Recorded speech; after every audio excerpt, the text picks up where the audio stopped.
تو یہ ہوتا ہے. لیکن اب بعض اوقات لوگوں کو بڑی اللہ کے گھر کی وجہ سے عقیدت ہوتی ہے، ورنہ ہم کیا اور ہماری طاقت کیا ہے، ہماری حیثیت کیا ہے. وہ تو جیسے کہ شیخ سعدی نے پوچھا تھا نا کہ اپنا مٹی اٹھائی تو سونگھی تو خوشبو آئی. فرمایا کہ تمہارے اندر کیسے خوشبو آ گئی؟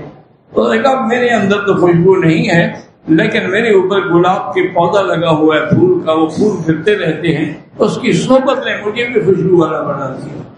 اصل میں یہ ساری حرم کی برکت ہوتی. ابھی مجھے کل ہی ایک فون کر رہی تھی بیٹی، اور اس نے تمنا بھی کی تھی کہ میں اس کا ایک بیٹا ہے عبداللہ، بیٹی ہے فاطمہ، اس کے لیے دعا کروں اللہ اس کے بیٹوں کو عالم اور کامل بنائے.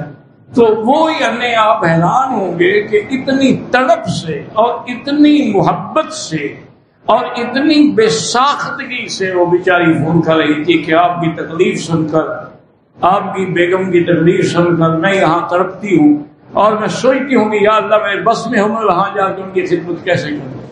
میں نے کہا تمہیں نیت کا اللہ ثواب دے گی، اپنے گھر میں رہو، یہی دعا میرے لیے کر دیا کرو. انہوں نے کہا دعا کہنے کی ضرورت ہی نہیں ہے، میری تو کوئی دعا آپ کے بغیر خالی ہی نہیں ہوتی. آپ کی وجہ سے اللہ نے ہمیں دین دیا ہے، ہمارے گھروں میں دین آیا ہے، ہمارے عقیدہ ٹھیک ہوا ہے، ہمارے اعمال ٹھیک ہوئے، ہماری اصلاح ہوئی. اس لیے ہم آپ کا درس باقاعدگی سے سنتے ہیں اور انتظار میں ہوتے ہیں کہ کب آئے.